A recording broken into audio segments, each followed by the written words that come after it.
Satini muhagarike imitima mwizere Imana nanjye mungize urugo rwa data hari amazu menshi ayo mazu niyo tuzabamo sinaha iwacu sinaha dufite iwacu n'ubwisi tugoye cyane twicumizemo nk'abashyitsi n'abimukira sinaha iwacu ni mw'ijuru Yesu ati nimuhagarike imitima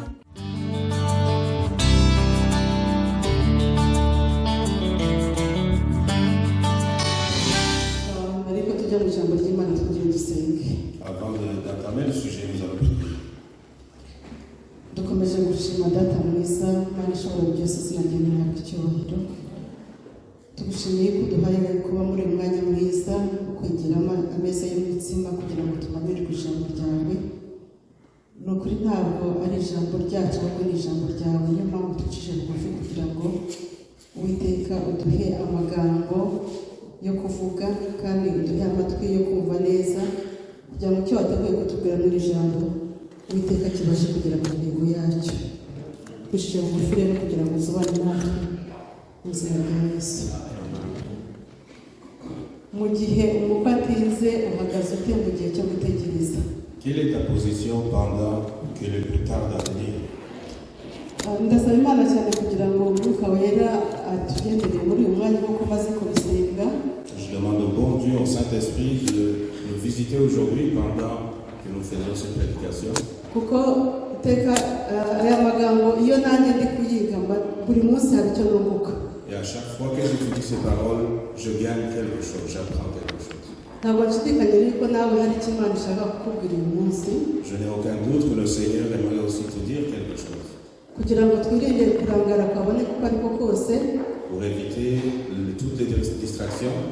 Tubashe kuba muri uyu mwanya kandi twumvise ijambo ry'Imana ritubwira. Afin que nous puissions rester ici, afin d'écouter ce que la parole de Dieu nous dit. Iyo tugiye mu butumwa bwiza bwa Yesu uko bwanditswe na Matayo mu gice cya 22. Nous allons dans Matthieu 22. chapitre 22. Hari umugani tubasanga umugani w'ubukwe bw'umwana w'umwami. Nous retrouvons une parabole du mariage, sinon des noces de l'enfant du roi. Ubukwe iyo turebye uyu mugani ni Yesu wawuvuze. Et lorsque nous voyons cette parabole, c'est Jésus qui l'a dit. Iyo uyu mugani ukuntu yawutanze ni ukuvuga ngo ntabwo awita ko ari ubukwe bw'umwana w'umwami, ariko nituza kuwinjira ngo turaza gusanga yuko Yesu yamurangije nta bukwe bubaye. Donc ici, Jésus annonce les noces de l'enfant du roi, mais nous allons voir vers la fin que Jésus termine sans que ce mariage ait lieu. Ahubwo turaza kubona yuko byabaye muri iki gihe cyangwa se Yesu yavuze byabaye muri ubu bukwe ni imyiteguro y'ubukwe.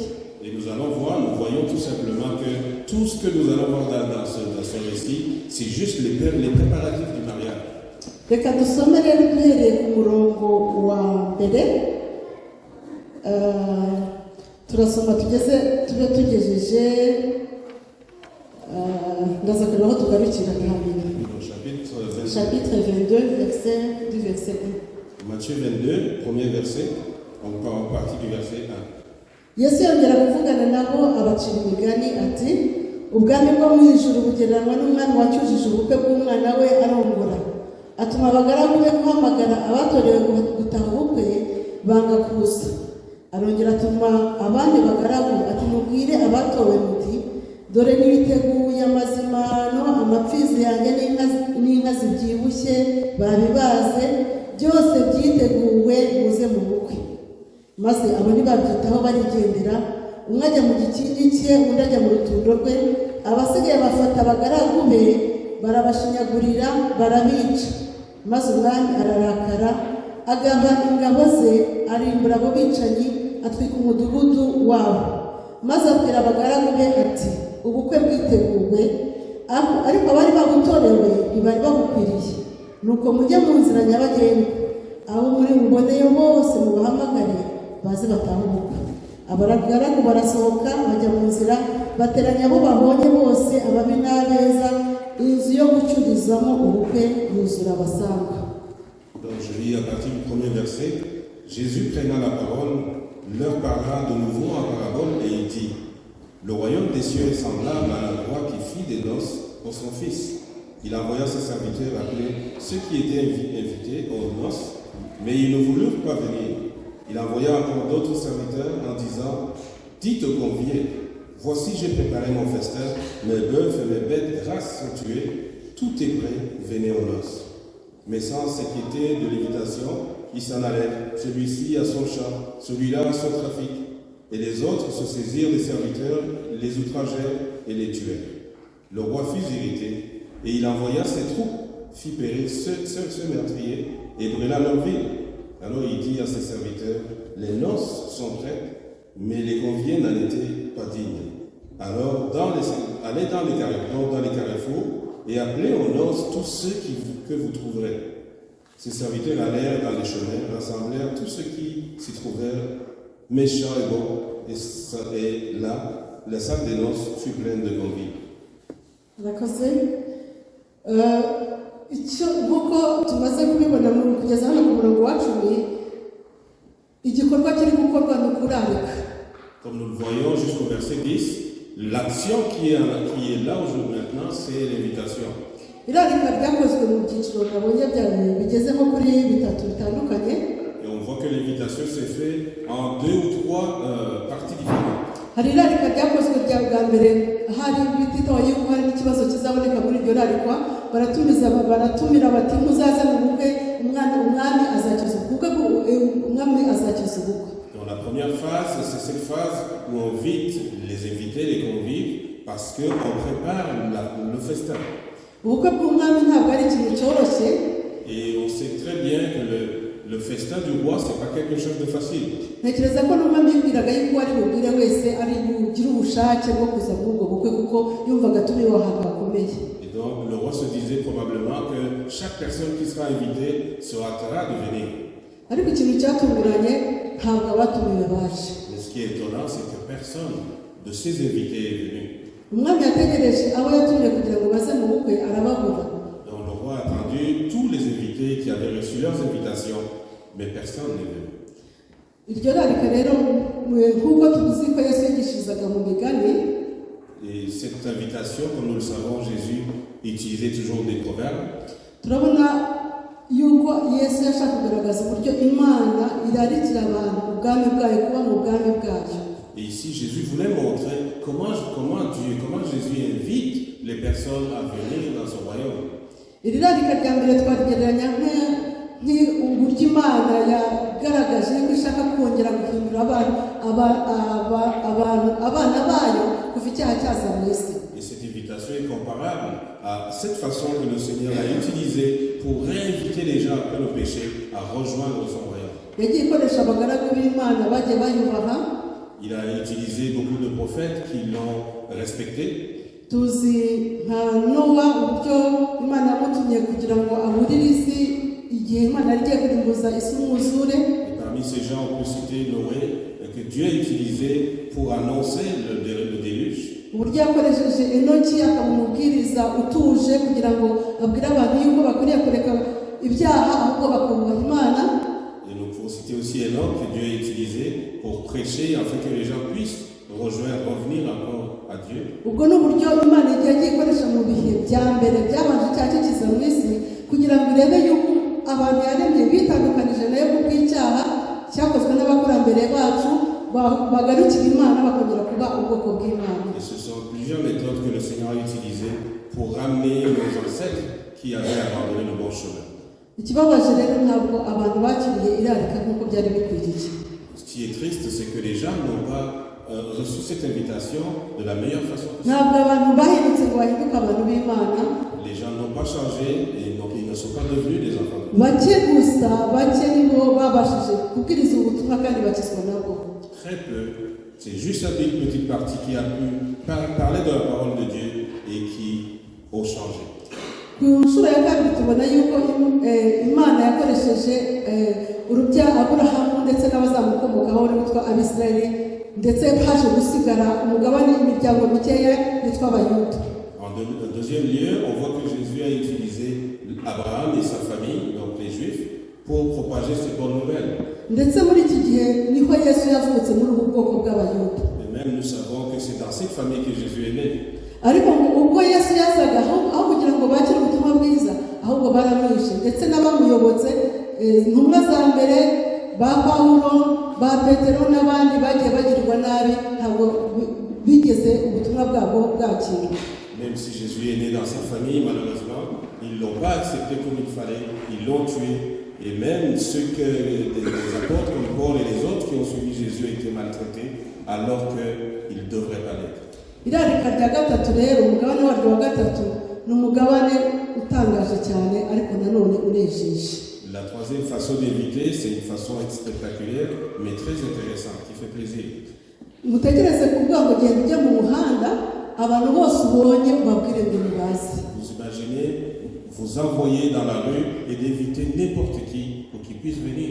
Abacumbagira, Les boiteux, abari guhinga, les gens qui cultivent, abari mu gucuruza, les commerçants. umuntu wese uko ari n'uko yambaye ngo naze.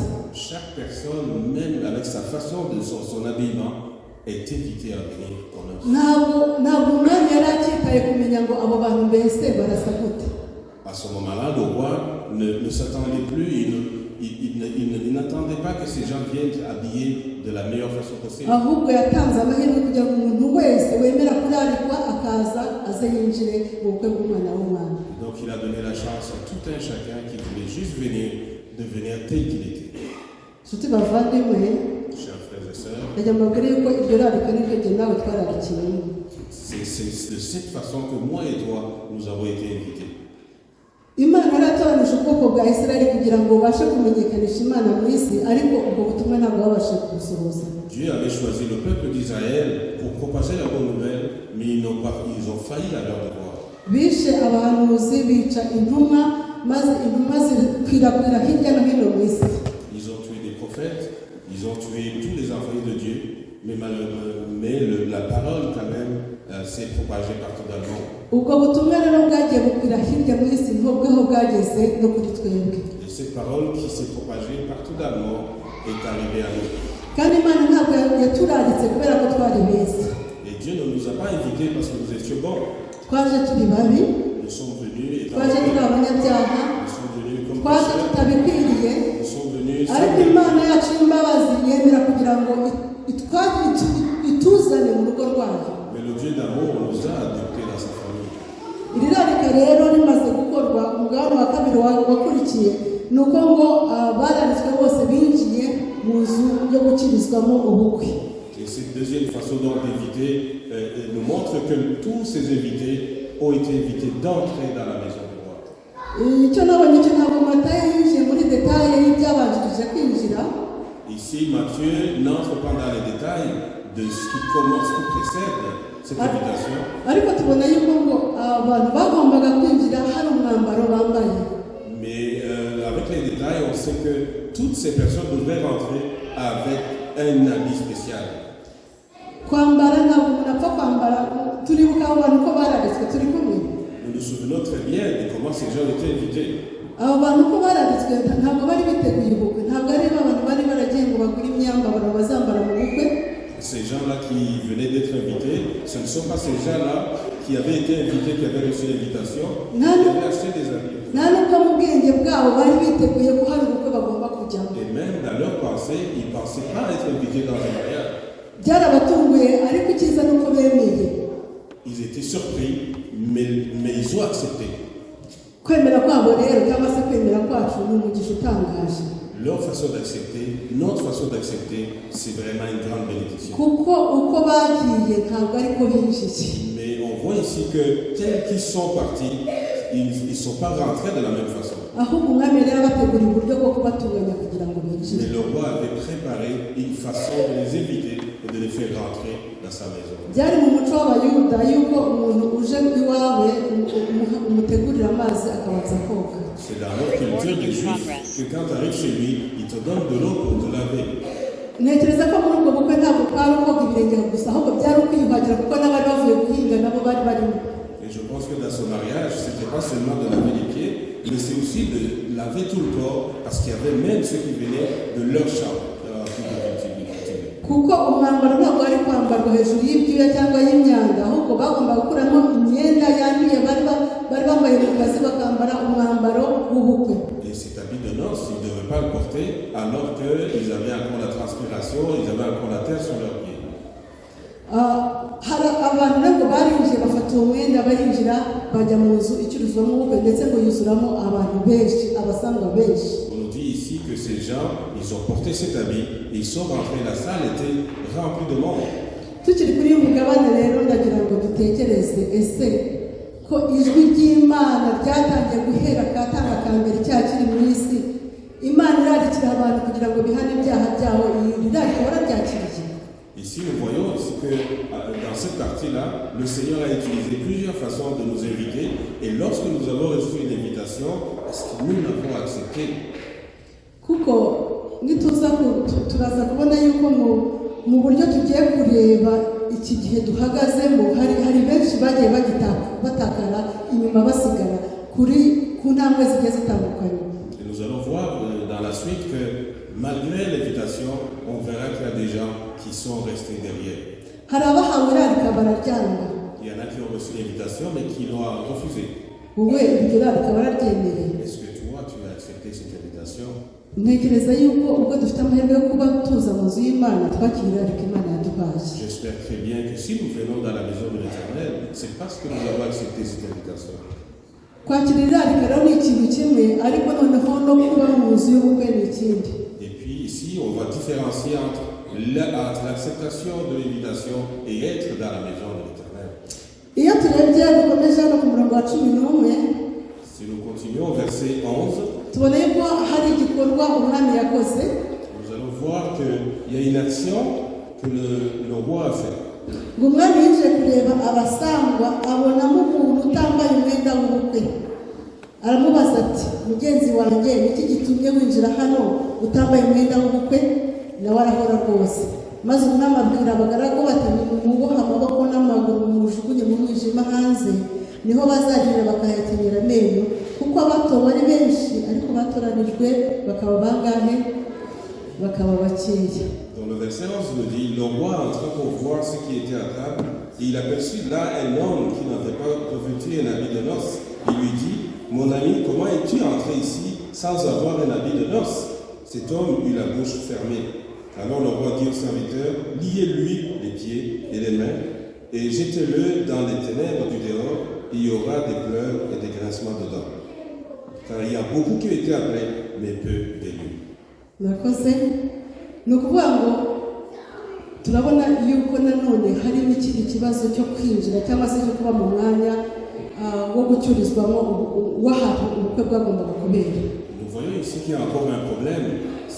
Oui, on est invité, oui, on est assis, mais il y a un problème d'avoir la place même dans la salle de réception.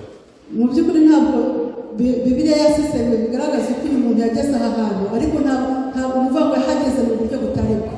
La Bible ne montre pas dans le détail pas comment cette personne est entrée, mais nous voyons que cette personne est dans une place qui n'est pas convenable.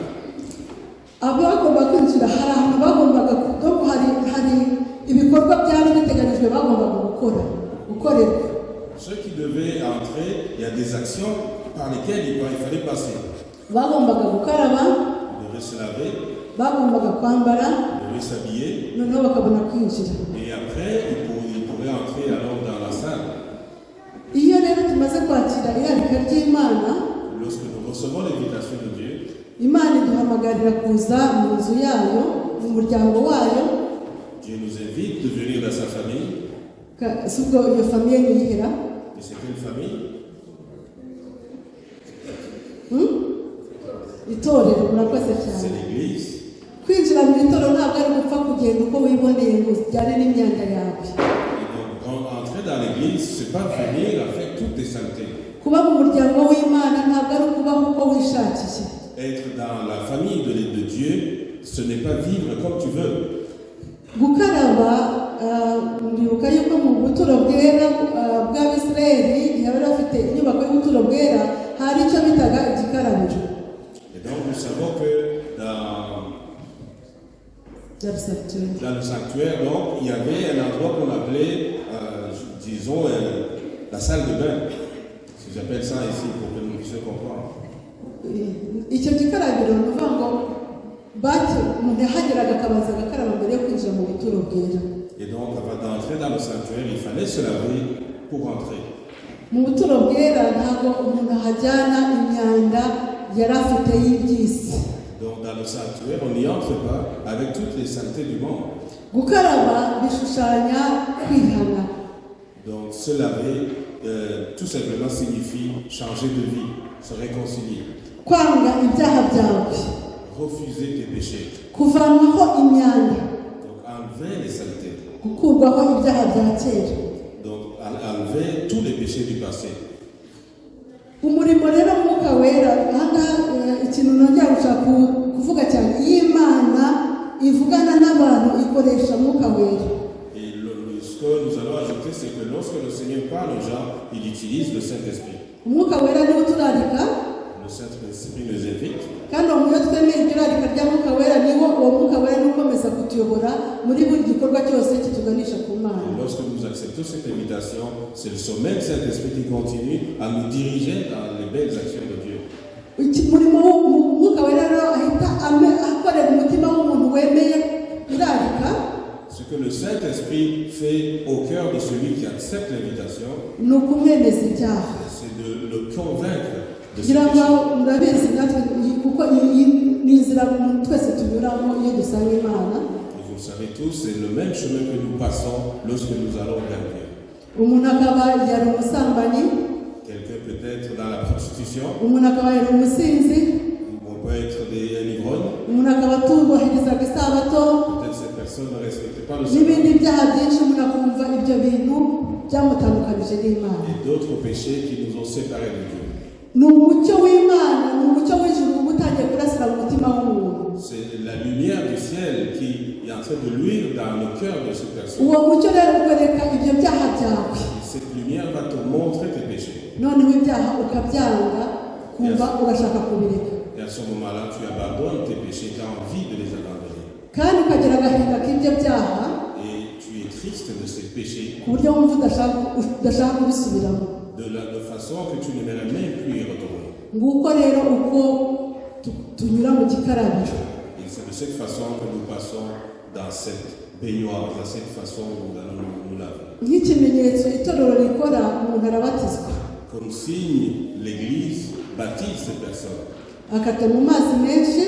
Ces personnes se baptisent dans beaucoup d'eau. akakora ikimenyetso cyo kuva mu mazi nko kuzukana na Kristo kugira ngo agire imibereho mishya. Et il y a le signe aussi de sortie de l'eau qui est la résurrection en Christ. gukaraba ni ngo bisaba kubanza gukuramo imyenda wari wambaye. Et pour se laver, nous savons très bien qu'il faut enlever les habits que tu portais. kandi iyo umaze gukaraba ntabwo usubizamo ya myambaro wari wambaye. Et lorsque tu as fini de te laver, tu ne remets pas les habits que tu ahubwo portais. wambara umwambaro mushyashya. Et tu remets un nouvel habit. umwambaro rero uyu mwami yari yateguye wari umwambaro w'abatumirwa bose. Et cet habit que le roi avait préparé, c'était l'habit de tous les invités. ni umwambaro yagombaga kwambara kandi bose bakaba bambaye kimwe basa. Et c'est un habit que le roi avait préparé pour que tout le monde puisse se ressembler. uwo mwambaro Et cet habit Imana iduha que le Seigneur nous donne, ni Kristo gukiranuka kwacu. Kristo gukiranuka kwacu. c'est Christ qui est notre pureté. hari amagambo yakuwe mu gitabo cy'imigani ya Kristo.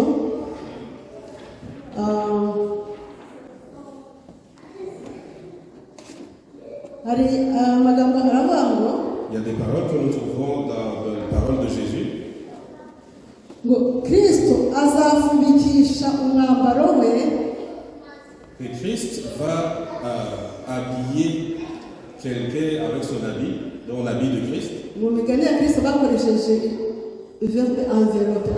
Okay.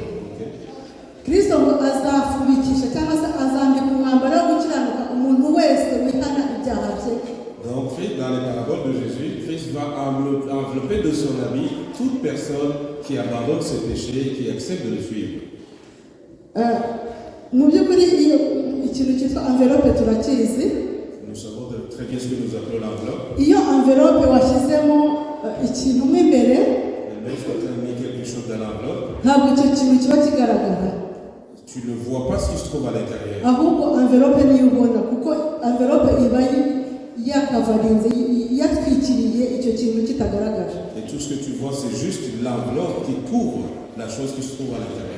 Ni ukuvuga ngo rero uwo mwambaro abatumirwa bagombaga kwambara, Ça veut dire tout simplement que cet habit que les ni invités Kristo mettent uza ugatwikira ya mibereho yacu idatunganye.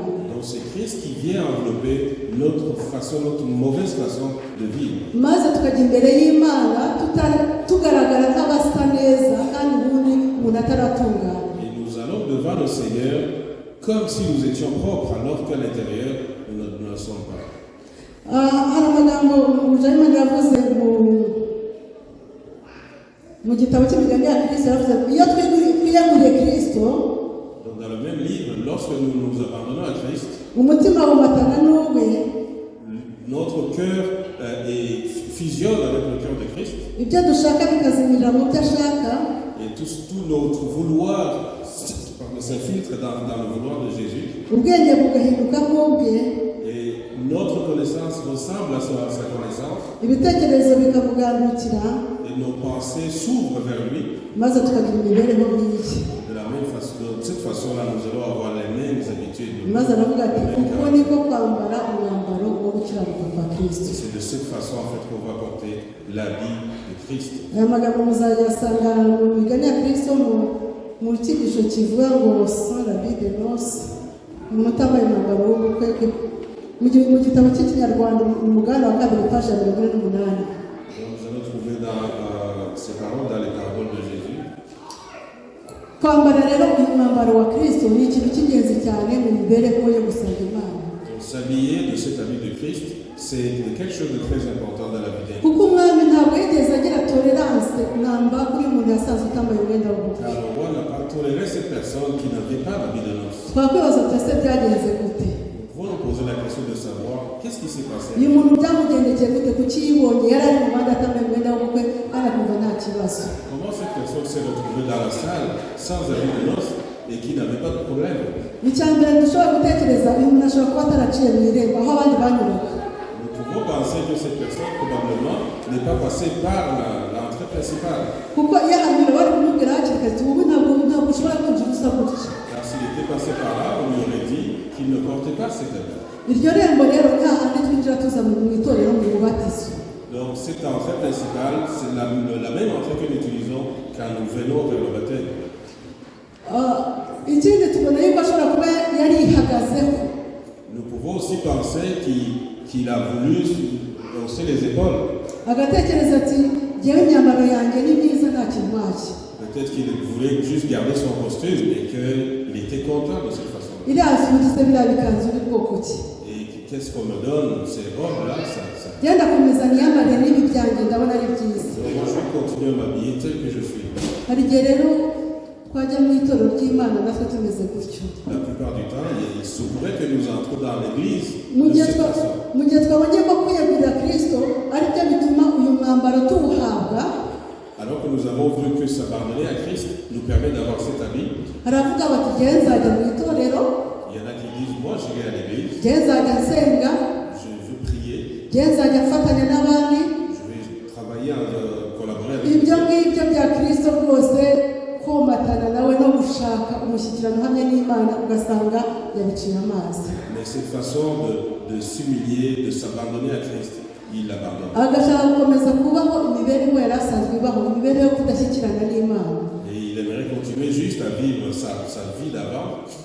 Kandi abo bantu mu itorero barimo. Et nous savons très bien que des gens comme ça, il y en a. Wibaze niba utaba uri muri abo ngabo. Est-ce que tu fais partie de ces personnes? Niba utagirana umushyikirano hamwe n'Imana, Si tu n'as pas cette belle relation avec Dieu, niba umutima wawe utomatana n'uw'Imana, si ton cœur ne fusionne pas avec le cœur de Dieu, akayihayiho kawe ataraho kugira ngo urusheho gusa n'Imana, si ton envie n'est pas de vouloir ressembler à Dieu ni ukuvuga ngo nawe wumva yuko ukuri biguhagije et que tu penses que ça te suffit. ukumva yuko kuba uri aho ngaho ntacyo bigutwaye Et tu penses tout simplement que d'être là, ça ne te dérange pas. ariko imana ntabwo ibyishimiye Mais le Seigneur n'est pas content de ça. nk'uko uyu mwami yaje kugenzura Comme son roi, quand il a vérifié, niko imana igenzura abantu biyitirira yuko bari mu itorero ry'imana ariko atari abana b'imana by'ukuri. c'est de cette façon que le Seigneur aussi surveille, regarde son Église et déniche ces personnes-là. n'umwuka w'ubuhanuzi utubwira yuko mu urubanza rwatangiye urubanza kagenzura rwatangiye mu mwaka w'igihumbi magana inani mirongo ine na kane. Et l'esprit de prophétie me dit très bien que cette évaluation a commencé en 1840. abo bantu rero bari bitwa ko bari mu itorero ariko batarahindutse batarigeze bareka ibyaha kandi batarigeze bakira kristo mu mibereho yabo abo ngabo imana iri kugenda ibajugunye hanze. Et ces gens qui pensent qu'ils font partie de l'Église, mais qui n'ont pas changé complètement, le Seigneur est en train de les mettre de côté. ubukwe rero uyu mugani yesu yawushoje gutya. Alors le Seigneur a terminé cette parabole ainsi. ariko se murabona ubukwe bwabaye? Est-ce que vous voyez qu'il y a le mariage? Est-ce que les noces se passent? hari ubukwe mwabonyemo? nta bukwe buhari kuko ubukwe iyo buba iyo umukwe yaje. Donc les noces se passent quand le marié est là. uyu mugani rero jye nawukomereje muri Matayo 25. Donc j'ai continué son mariage dans Matthieu 25. ntabwo Matayo yahise abihuza ariko jye mbona ari uyu mugani wakomeje. Matthieu n'a pas fait une liaison là-dessus, mais on voit que ça continue dans ce chapitre 25. kuko iyo turebye muri Matayo 25 dusanga abakobwa 10 bari mu bukwe biteguye ubukwe. Nous y voyons des 10 filles qu'on appelle 10 vierges qui se préparent, qui attendent le mari. reka dusome duhereye ku murongo wa mbere kugeza ku wa 5. Nous allons lire probablement à partir du premier verset jusqu'au 5e. ngo icyo gihe ubwami bwo mu ijuru buzagereranywa n'abakobwa 10 bajyanye mu batabaza yabo bajya gusanganira umukwe. ariko muri abo 10 5 bari abapfu abandi 5 bari abanyabwenge. abapfu bajyanye amatabaza yabo bajyana n'amavuta ariko abanyabwenge bo bajyana amavuta mu mperezo zabo hamwe n'amatabaza yabo. umukwe atinze bose barahunikira barasinzira. Alors le royaume des cieux sera semblable à des vierges qui, ayant pris leur lampe, allèrent à la rencontre de l'époux. 5 d'entre elles étaient folles et 5 sages. Les folles, en prenant leur lampe, ne prirent point d'huile avec elles, mais les sages prirent avec leur lampe de l'huile dans les vases. Comme les plus tardaient, toutes s'assoupirent et s'endormirent. ese iyo murebye aba bakobwa uko tubabwiwe murumva atari babandi bari bari mu nzu y'ubukwe? Est-ce que si vous voyez ce que nous venons de lire, ces 10 filles, est-ce que vous ne pensez pas qu'elles étaient dans ce mariage dont on a parlé tantôt? ya nzu bamaze kugenzura utambaye umwenda w'ubukwe yavuyemo. abakobwa bari bambaye imyenda y'ubukwe. Donc la maison, là il y avait des contrôles, cette étape était terminée, mais les filles ici portent l'habit de noces. noneho n'ikindi kirenze umwambaro bari bafite ngo n'amatabaza. Et ce qui dépasse même l'habit, ces filles avaient des lampes. bose bari bari mu mwanya umwe biteguye kandi bambaye amakanzu yabo.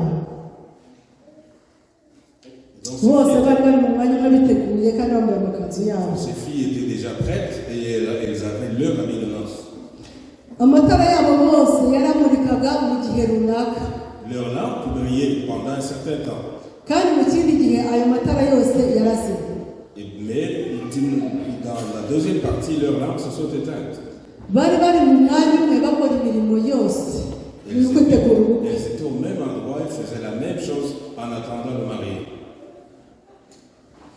turi mu itorero, turi aho dutegereje umukwe wacu ari we Yesu Kristo. Nous sommes dans un endroit où on attend notre époux qui est Jésus-Christ.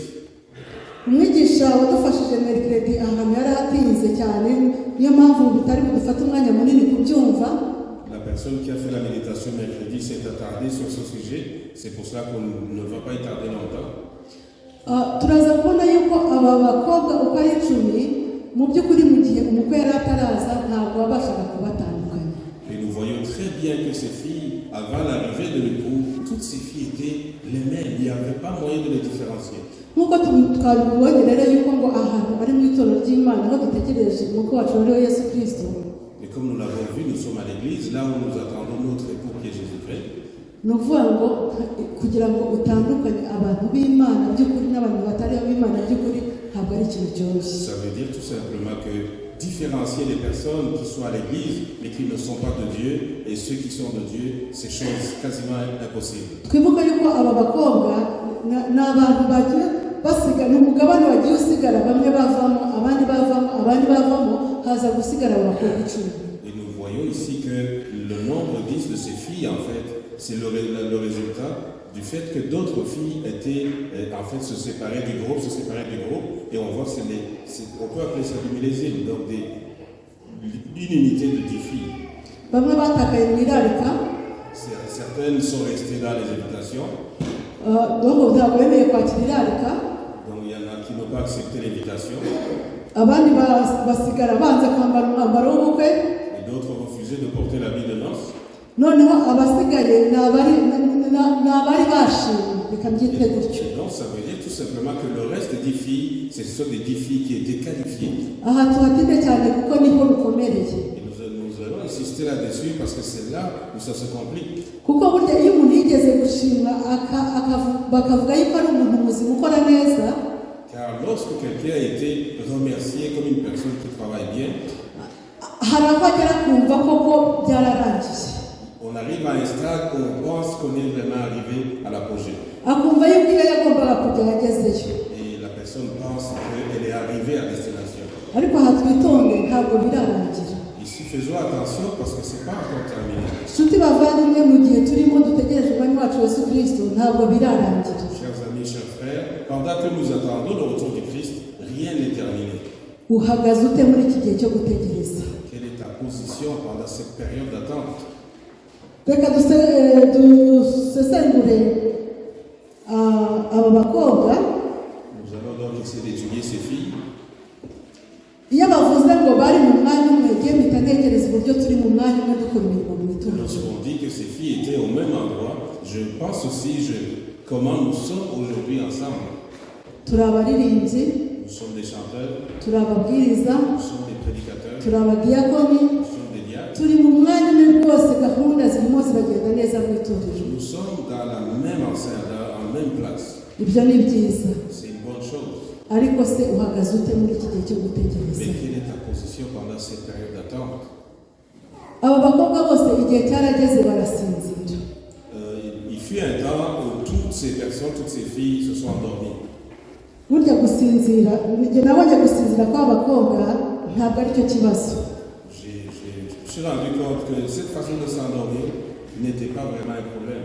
kuko igihe bari barimo ntabwo cyabemereraga kuba maso. Parce que la période dans laquelle elles se trouvaient ne leur permettait pas de rester debout. hari igihe natwe rero kuvuga ngo turakomeza kuba maso no gukora imirimo uko bikwiriye bitazaba bigishoboka. Il se pourrait que nous aussi, cette façon de rester éveillé, peut-être sera un peu impossible. icyo gihe bavuze ko ni igihe cyabanjirije igicuku. On dit ici que c'est le moment qui précède la nuit. iki gihe ni ikintu ubundi ni igihe kigora kuba maso. Et nous savons très bien que c'est une période qui nous est difficile de rester éveillé. hari ibintu bine nshaka kuvuga ko tureba ko biranga igihe cya mu gicuku. Nous allons regarder alors les 4 choses qui nous montrent qu'on est vraiment en pleine nuit. burya mu gicuku abantu benshi baba basinziriye. Nous savons que pendant la nuit, beaucoup de personnes s'endorment, ils sont en train de dormir. n'abagerageza kuba maso bashaka yenda hari imirimo ibategeka kuba maso, Même ceux qui essaient de résister parce qu'ils font des travaux qui leur obligent de rester debout. hari ibintu bakenera gufata mu mubiri kugira ngo base n'abakabona umubiri udasinzira. Et ces personnes souvent ont besoin de prendre des choses pour rester éveillées. kuko uko imana yaturemeye mu gicuku ni igihe cyo gusinzira. Parce que la façon dont le Seigneur nous a créés, la nuit est faite pour dormir. iki gihe rero no mu by'umwuka kirahari. Cette période aussi existe dans cette façon de croire à Dieu. ikintu ngo gituma burya nijoro habaho igihe cyo gusinzira oxygène, umwuka wa oxygène duhumeka uba wagiye uba mukeya. L'une des choses qui nous pousse vraiment à dormir la nuit, c'est que souvent l'oxygène diminue. none umubiri ukagira intege nkeya cyangwa se imbaraga z'umubiri zikagabanuka ukaba uri muri obligation yo gusinzira. Et là, le corps commence à avoir une faiblesse et ce qui nous pousse à dormir.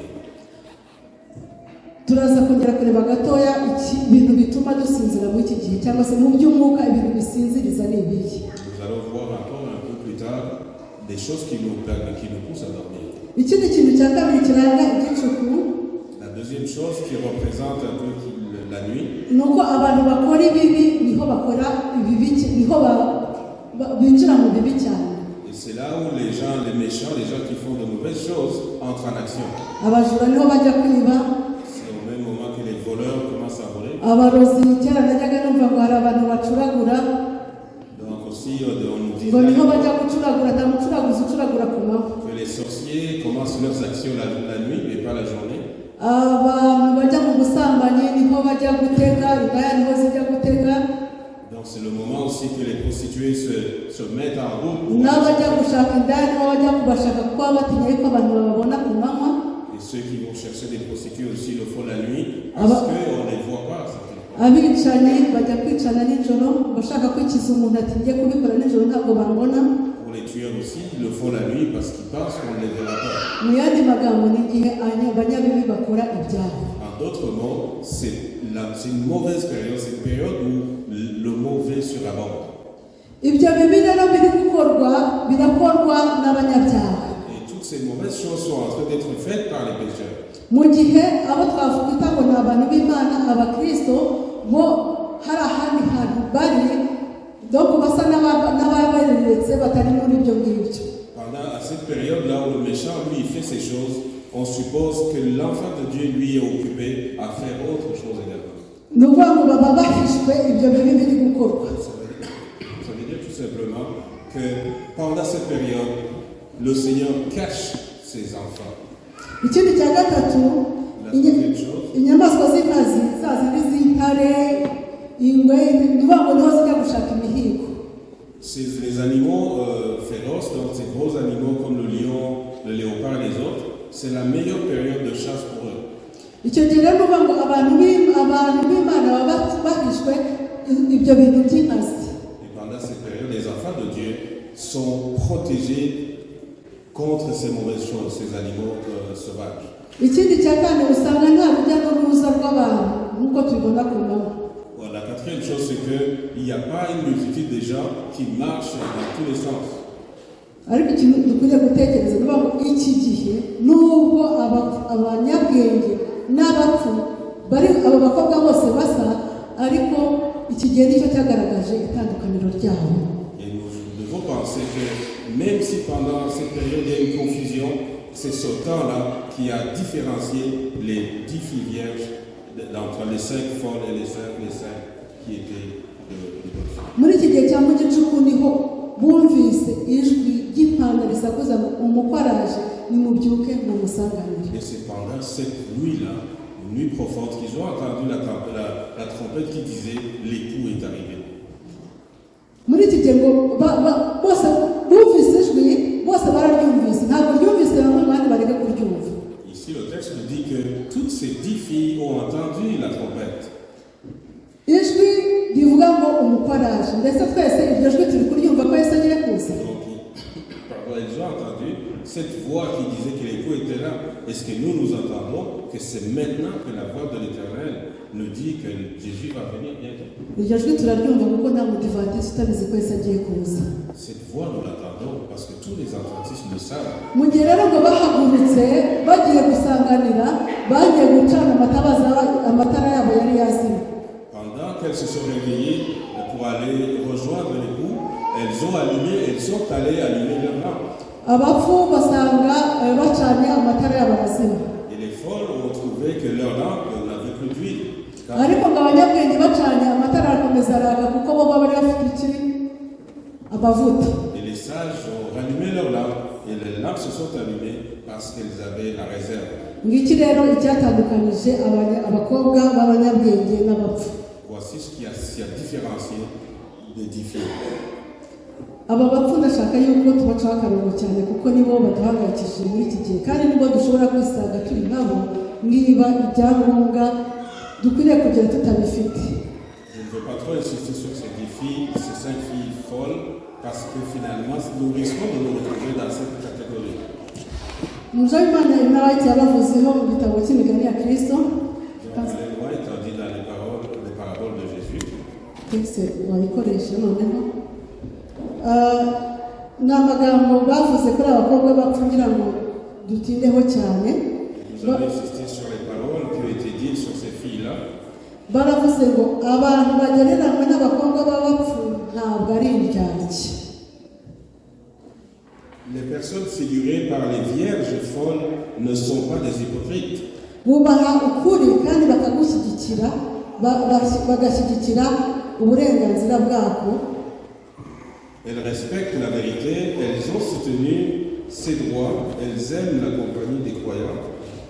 Bakunda kugendana n'abizera barangije n'abaha Imana ngo ariko ntibigeze birundurira mwuka wera.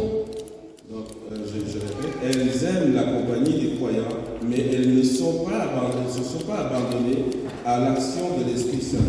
Ntibaguye kuri rutare ngo ashinjagure kamere yabo ya kera. Elles n'ont pas brisé leur nature sur le rocher, c'est-à-dire Jésus-Christ. Banyuzwe n'umurimo utuzuye w'amajyejuru. Elles se sont contentées d'une expérience superficielle, maze ntibamenya Imana by'ukuri. mais n'ont pas connu Dieu véritablement. Ntabwo bashishikajwe no gushaka kumenya imiterere y'Imana. Elles ne se sont pas appliquées à sonder son caractère, le caractère de Dieu. Maze ntibagirana ubumwe nayo. Elles n'ont pas entretenu de la communication avec le Seigneur. Aba bakobwa ibyabo biteye agahinda. C'est triste pour ces filles folles, ces folles. Aba bakobwa ngo ntabwo ari indyarya. Ces filles ne sont pas hypocrites. Ubundi niba hari ikintu mu itorero cyagiye gituma benshi batabasha gukura ni ukubamo ari indyarya biyoberanye. L'une des choses qui a poussé à beaucoup de gens de ne pas progresser dans l'œuvre de Christ, c'est l'hypocrisie. Abantu bakareka ibyaha bigaragara cyangwa se bishobora no kubagiraho ingaruka bya bindi twita nk'ubusambanyi, kwiba, kwica. On abandonne les péchés qui sont beaucoup plus visibles, comme tuer, la prostitution et autres. Ariko ugasanga kugambana, kubesherana, kwangana. Mais nous voyons ici que ces gens gardent beaucoup de choses comme la haine, le mensonge et tous ces péchés qui semblent petits. Ugasanga byo umuntu aracyabikikiye. Et nous gardons ces péchés. Umuntu akavuga ati ntabwo meze nk'abariya ariko muri we hari ibyaha bya kamere bya karande bikiri muri we bitigeze bibasha gukira. Et on se dit en soi-même que je ne suis pas comme les autres, mais on garde ces péchés, ces petits péchés que nous chérissons, que nous gardons de longtemps. Ubwo ni uburyarya mu itorero. Ça, c'est l'hypocrisie dans Ni l'Église. ukubaho udashaka kubaho nk'umwana w'Imana by'ukuri. C'est vivre dans l'Église sans vivre comme un vrai enfant de Dieu. Ngaba bantu bubaha ukuri kandi bakagushyigikira. Et ces gens respectent la vérité et la soutiennent. Tugatanga amaturo rwose tukavuga duteze umurimo w'Imana imbere, icya cumi tukagitanga, tugatanga inkunga, tugafasha abandi. Donc nous donnons nos offrandes, nos dîmes et nous essayons d'aider les autres. Aba rwose abakobwa b'abapfu nta kibazo bahafite. Donc de cette façon-là, les 5 filles folles n'ont pas ce problème-là. Ibi ndabivuga kugira ngo umuntu wese atekereze ati se ntabwo naba ndi muri aba ngaba. Nous disons ces choses-là pour essayer de faire l'introspection. Bakunda bizera bagakunda kugendana n'abantu b'Imana. Ils aiment les croyants, ils aiment marcher avec les enfants de Dieu.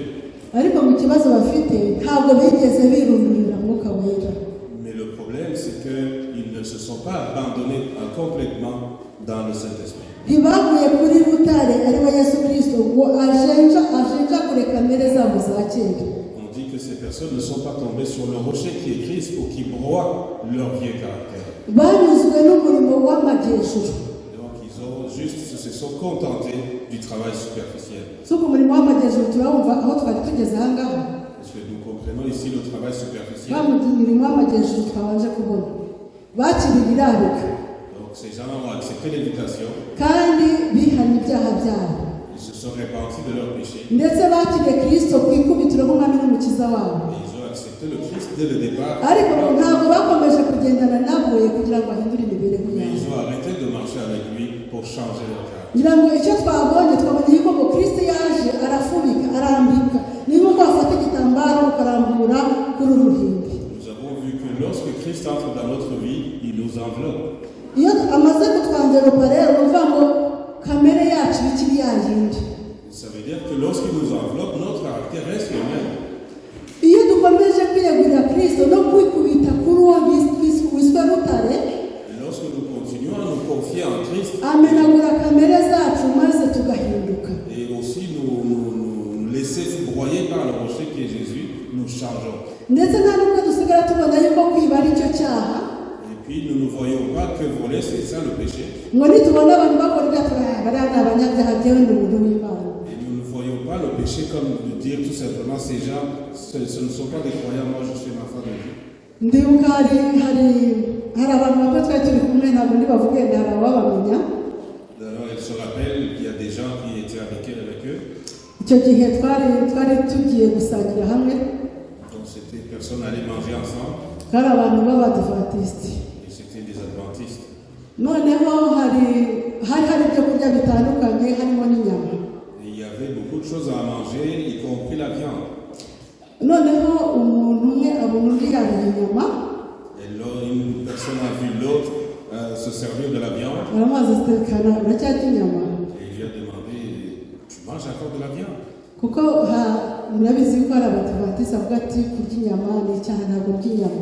Donc vous savez très bien qu'il y a des adventistes qui disent que manger de la viande c'est un péché. uwo muntu wari umubajije gutyo yari azi ko ari umuntu ugira urwango hagati y'abantu. Et cette personne qui venait de poser la question était connue comme une personne qui garde la haine contre les autres. yari umuntu ukunda gusekuranya abantu mu buryo bw'amayeri. Et c'est une personne qui aimait confronter d'autres personnes d'une façon maligne. yari umuntu ushobora kuvugana nawe ariko arimo agucira icyaha ukajya ukabona kujugunya ahantu utazahari. Et c'était une personne, à chaque fois que tu causes avec cette personne, elle est en train de manigancer pour essayer de détruire avec quelqu'un d'autre qui généralement est ton ami. uwo muntu yamushubije igisubizo cyanangaje cyane. Mais la réponse que la personne a reçue était extraordinaire. yamubwira ati jyewe ngize amatungo ntabwo ngize abantu. Il lui a dit, moi je mange la viande des animaux, mais pas la viande des gens. mu by'ukuri rero hari ubwo twibwira ko twaretse kurya inyama z'amatungo ariko tukarya iz'abantu. En réalité, il se pourrait que nous avons arrêté de manger de la viande des animaux, mais nous continuons de manger la viande des gens. ubwo ibyo avuga murabyumva ni ukuvuga ngo ukibwira ko uri umukristo ukora neza ariko mu by'ukuri ufite urwango, ufite ubugambanyi, ufite kudakunda abantu. ibyo ni ikibazo gikomeye. En réalité, ici, ça veut tout simplement dire que nous pensons que nous sommes de vrais chrétiens, alors qu'à l'intérieur de nous, nous avons la haine, nous avons développé beaucoup de mauvaises choses contre nos semblables. iyo twiyeguriye kirisito rero ibyo ngibyo bitumenyesha yuko ari icyaha kiri muri twebwe. ibyo ni icyaha cya kamere. Et lorsque nous nous abandonnons à Christ, il nous montre que nous devons abandonner ce péché. kandi kirisito umwami wacu yiteguye kudukiza iyo kamere. Et notre roi, notre chef, qui est Jésus-Christ, est prêt à détruire ce caractère. yiteguye kudutandukanya n'icyitwa ikibi cyose kitwizingiraho, Il est prêt à nous transformer pour éloigner tout mal dans notre vie. kuko arashaka kuduhindura abana b'Imana. Parce qu'il veut que nous soyons des enfants de Dieu.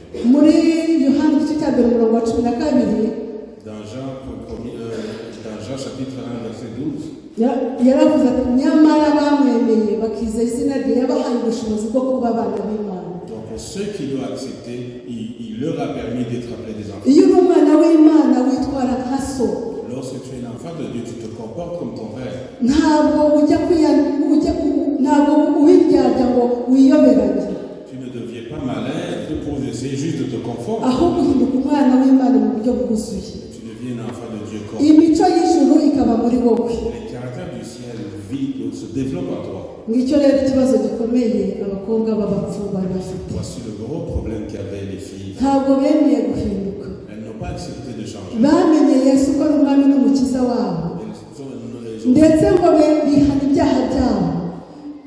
Elles ont su qu'elles étaient des enfants de Dieu. Dieu, elles ont même abandonné leur péché. ariko ngo uwo ni umurimo w'amajyejuru. Mais c'est un travail superficiel. ntabwo umwuka wera agarukira aho ngaho, Le Saint-Esprit ne s'arrête pas. ahubwo arashaka kudukuramo inenge z'icyaha zose. Mais il veut nous enlever toute cette tâche. arashaka kuduhindura bashya, Il veut nous transformer. tukaba ibiremwa bishya, Il veut que nous soyons de nouvelles créatures. tugahinduka abana b'Imana bakora iby'Imana Que nous ishaka. soyons devenus des enfants de Dieu qui font la volonté de Dieu. umuja w'Imana yasoresheje amagambo avuga kuri abakobwa ngo umurimo bakorera Imana wasubiye inyuma vuba, ubu wo kwizina gusa. Et ici, Madame White termine en disant que leur travail, le travail qui est fait par ces filles, c'est juste un travail donnant, mais un travail vide.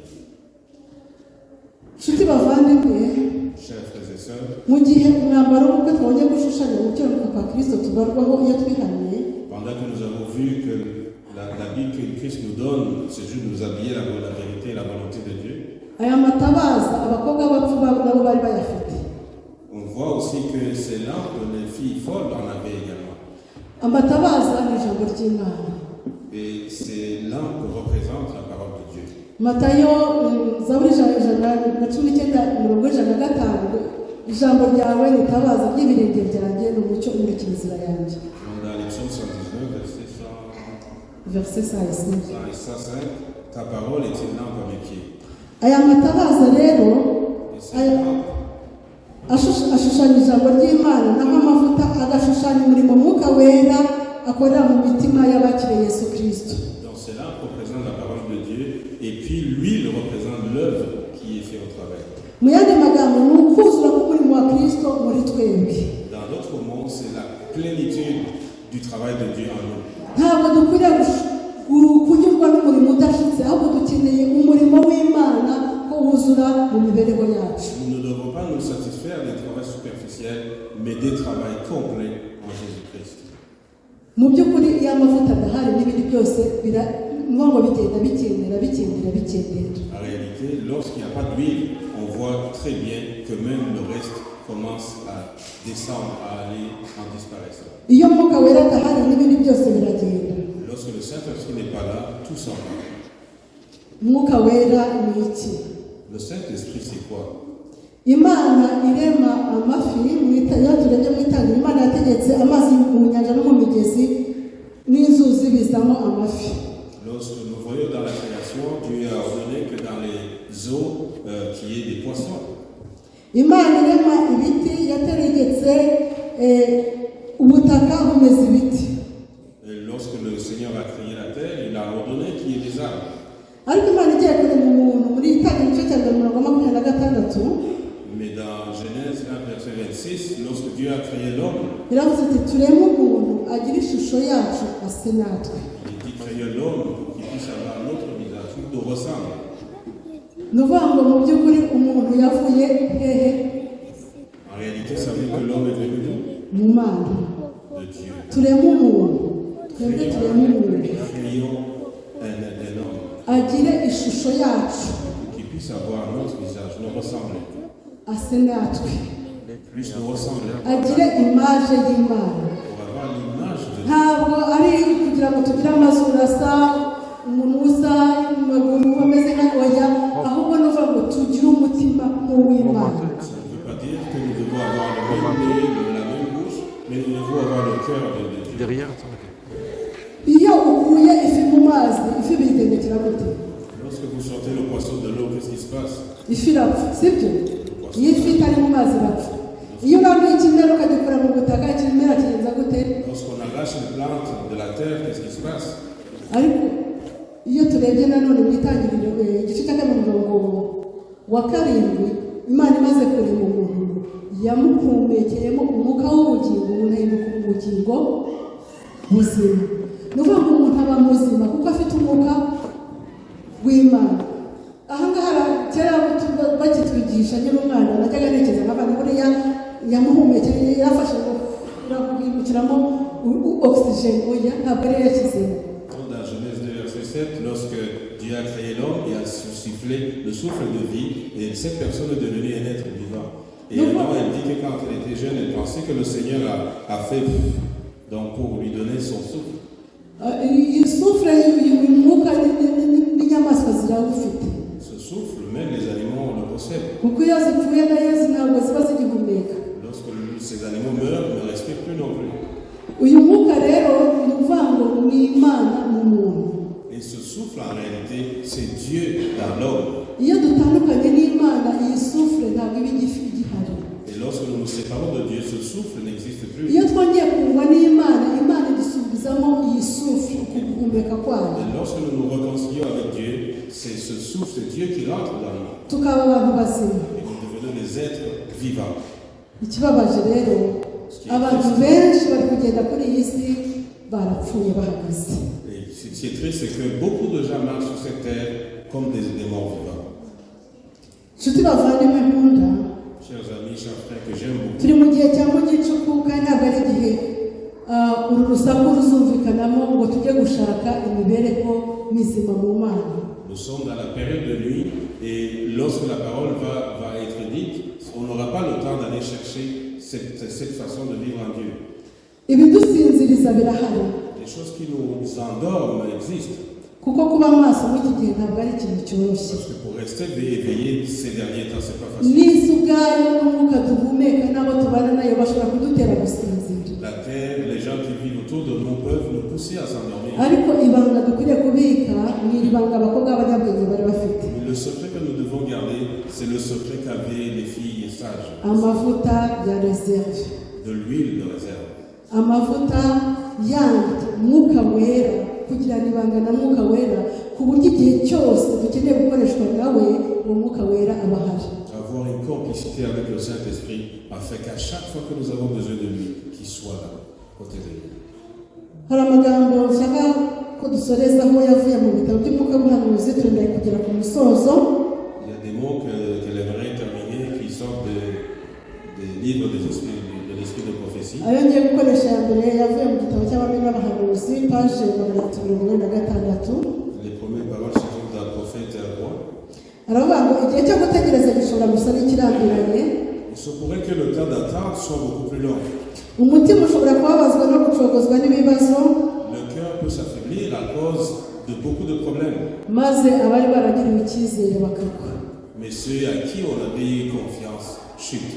ariko duhora twibuka ko naho byatinda Mais nous souvenons-nous que même si ça va prendre du temps, ubitegereze kuko kuza ko bizaza ntibizahera. il faut tout simplement attendre parce que sa venue est certaine. nshuti bavandimwe, kuza ko k'umwami wacu azaza ntabwo azahera. L'arrivée de notre roi est certaine. Il va tarder peut-être, mais ça ne va pas tarder. kandi igihe kiradusatiriye kurenza uko tubitekereza. Et on nous demande de beaucoup patienter, plus que nous le pensons. abo bakobwa b'abapfungo barasohotse bajya gushaka amavuta. On nous dit ici que ces 5 filles folles sont sorties pour aller chercher de l'huile. ntabwo mwuka wera abapartaje cyangwa se asangirwa. Ça veut dire que tout simplement, le Saint-Esprit n'est pas partagé, donc on doit se l'approprier.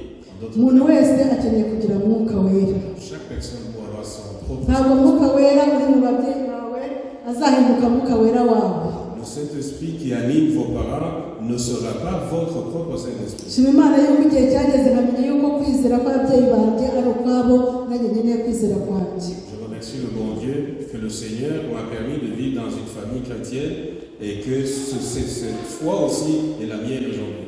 nawe ushaka kwizera kwawe guhamye, Cherche ta propre vérité. girana umushyikirano uhamye n'imana. Ayez la vraie relation. igihe bagiye gushaka bagarutse ntabwo basanze ayo mahirwe bakiyafite. Et lorsqu'elles sont rentrées, sont revenues, elles n'avaient plus cette chance. hari igihe amahirwe azahagarara Il se pourrait que cette chance ndetse tukabwirwa yuko malgré ibyo twakoze byose ntabwo imana yigeze ibimenyera, et que même le Seigneur nous dise que tout ce que nous avons fait, nous ne kuko reconnaissons twabikoze turi inyuma y'aho bigomba gukorerwa. parce que nous l'avons fait derrière où on devait le faire. abakobwa bapfu n'abanyabwenge bose barakora ukabona barakora, ariko bamwe barimo bakorera inyuma y'aho bagomba gukorera.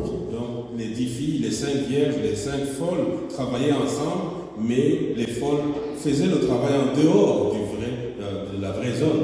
andi magambo nshaka twumva yavuye mu gitabo cy'intambara ikomeye paji 222.